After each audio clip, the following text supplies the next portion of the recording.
Em nome do Pai, e do Filho, e do Espírito Santo. Amém. Evangelho de Jesus Cristo, segundo São Marcos.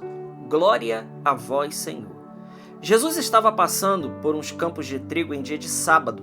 Os discípulos começaram a arrancar espigas enquanto caminhavam. Então, os fariseus disseram a Jesus: Olha, por que eles fazem em dia de sábado o que não é permitido? Jesus lhes disse: Por acaso nunca lestes o que Davi e seus companheiros fizeram quando passaram necessidade e tiveram fome? Como ele entrou na casa de Deus no tempo em que Abiatar era sumo sacerdote, comeu os pães oferecidos a Deus e os deu também aos seus companheiros? No entanto, só aos sacerdotes é permitido comer esses pães. E acrescentou: O sábado foi feito para o homem, e não o homem para o sábado. Portanto, o Filho do Homem é Senhor também do sábado. Palavra da salvação.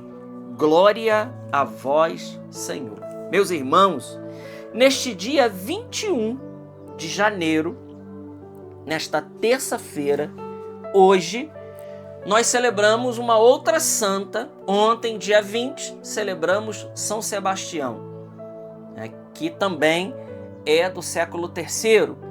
Ele que viveu também e morreu sobre a perseguição de Diocleciano.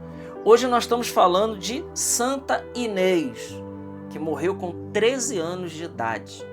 Veja, irmãos, essa palavra hoje, ela precisa atingir poderosamente o coração dos jovens.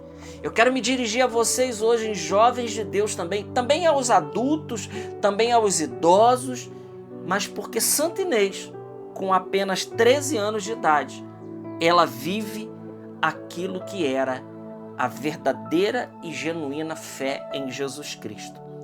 Ela tinha apenas 12 anos quando foi levada ao altar de Minerva em Roma e lhe ordenaram que obedecesse às leis de Diocleciano, ou seja, às leis pagãs, Então, o que Diocleciano queria? Que ela oferecesse incenso à deusa. Meus irmãos, era só Santa Inês fazer isso e ela estava livre. Era só oferecer incenso aos deuses. Eu pergunto para vocês,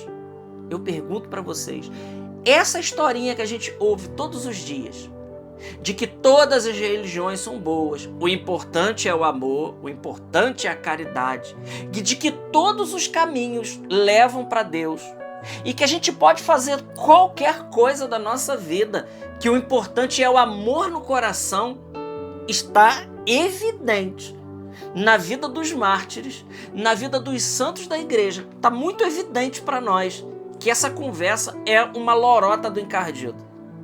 Não tenho dúvida, nós não temos dúvida com relação a isso, porque se não fosse assim, se basta o amor no coração, por que Santa Inês não oferece incenso à deusa? Porque isso era contrário à doutrina que ela tinha aprendido. Isso era contrário ao Evangelho de Cristo. Ora, se hoje estão dizendo por aí que não importa se você faça sexo com pessoas do mesmo sexo, ou se você aborte uma criança, ou se você faça qualquer coisa, o importante é você estar bem consigo mesmo. Está evidente que isso é uma lorota do encardido. Porque não é isso que Deus quis. Os mártires, os santos da igreja mostram isso. E veja, olha o relato de Santa Inês. No meio dos ritos idólatras, ergueu as mãos para Cristo, seu esposo, e fez o sinal da cruz vivificante. Ela não se afligiu quando teve as mãos e os pés atados. Os grilhões deslizaram milagrosamente de suas pequeninas mãos, levando as lágrimas aos pagãos em redor. Contudo, não tinha necessidade de ataduras, pois apressou-se ditosa rumo ao lugar em que seria torturado. Em seguida, o juiz, ao ver que as dores não lhe causavam terror algum, desferiu-lhes um insulto pior do que a morte. Rasgaram as vestes de Inês e a puseram na rua, diante de uma multidão pagã. Contudo, nem isso atemorizava a Santa Inês. Meus irmãos, olha, 12 anos de idade. 12 anos, eu falei 13 no início, mas é 12 anos. Nós estamos falando de uma jovenzinha, adolescentezinha, que estava completamente tomada do Espírito Santo e que mesmo diante do carrasco que foi Diocleciano, nós estamos falando de alguém muito ruim mesmo. Nós estamos falando de um malvado, sem dúvida alguma, de todas as perseguições que os cristãos sofreram. A pior de todas elas foi a perseguição de Diocleciano. Esse homem, ele era ruim mesmo. Ele estava a serviço do inimigo para acabar com os cristãos. Nem isso atemorizou Santa Inês. Ela dizia que Jesus era o esposo da alma dela. Olha que maravilhoso. Exclamou: Cristo guardará os seus. E assim foi. Por meio de um milagre, nosso Senhor mostrou o valor que dá a guarda dos olhos. Olha, nosso Senhor mostrou o valor que dá a guarda dos olhos. No momento em que a multidão desviava o olhar da esposa de Cristo, conforme ela permanecia exposta à vista de todos na rua, houve um jovem que ousou fitar os imodestos olhos à inocente jovem. Um clarão de luz o cegou, e seus companheiros o levaram embora, semi-morto, aflito de dor e em pânico. Por quê? Porque Santa Inês estava nua, né? Na rua, né? Já que a dor não molestava ela, e é assim, né? O inimigo, ele é sarcástico. Quando ele inflige algo na nossa vida, que esse algo ele é suportado com paciência para nós, Deus permite então que ele venha e inflige uma outra coisa pior ainda. Se a dor física ela não nos causa mal algum, a dor moral sem dúvida alguma, essa corrói desde dentro a nossa vida. Foi isso que fizeram com Santa Inês. Colocaram, já que a dor não fazia mal algum, colocaram ela na rua. E Deus, como ele preserva a guarda dos olhos, e aqui que o Espírito Santo, nesta meditação, ele possa preservar a guarda dos nossos olhos. Jesus disse: o olho é a lâmpada do corpo. Se o teu olho é doente, seu corpo ficará doente. Como nós às vezes precisamos, como essa multidão, desviar o olhar para não morrer. Esse jovem que ousou olhar, ele morreu, ele ficou cego, aflito e em pânico.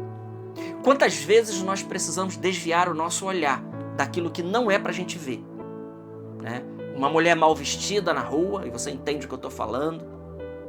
Situações que não são para nós, nós precisamos vigiar o nosso olhar. Davi pecou porque olhou para Betsabé que tomava banho na janela do seu quarto. E tantos outros, o olho é a lâmpada do corpo, né? Se o teu olho te leva a pecar, arranca-o.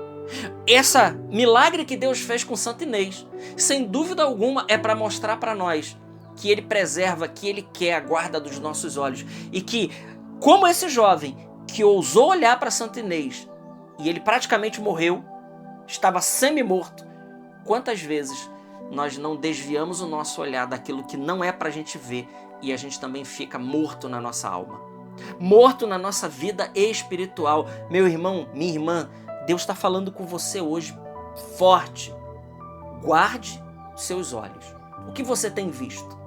Olhemos para o exemplo de Santa Inês. O que você anda vendo com os seus olhos? Os seus olhares, eles são olhares purificados. O quanto nós precisamos purificar o nosso olhar. Vivendo no mundo que nós estamos vivendo hoje, em que na internet, na televisão, nos filmes, em todos os lugares hoje, nós precisamos guardar a lâmpada do corpo, que é os nossos olhos. Então, uma última vez foi posta à prova a fidelidade de Santa Inês, desta vez por meio de lisonjas e ofertas de casamento. Então, já que nada disso funcionava, porém, ela se limitou a responder: meu esposo é Cristo. Que lindo! 12 anos. Ah, como Santa Inês hoje, ela, né, no dia que nós celebramos hoje, e ela é contada, ela é colocada, inclusive, na prece litânica, né, na ladainha de todos os santos, ela é citada na oração eucarística número 1 do Missal Romano, Santa Inês. Que coisa maravilhosa, essa jovenzinha que tem tanto para nos ensinar. Jovem, Homem, mulher, vovô, vovó, você que me ouve, me vê nesse momento. Guarde os seus olhos, guarde a sua pureza, guarde a sua vida, a exemplo de Santa Inês, uma jovenzinha de 12 anos, como tem a nos ensinar no dia de hoje o que é o verdadeiro amor a Jesus Cristo, o que é verdadeiramente se entregar ao esposo de nossas almas. Glória ao Pai, ao Filho e ao Espírito Santo, como era no princípio, agora e sempre. Amém. Salve Maria Imaculada.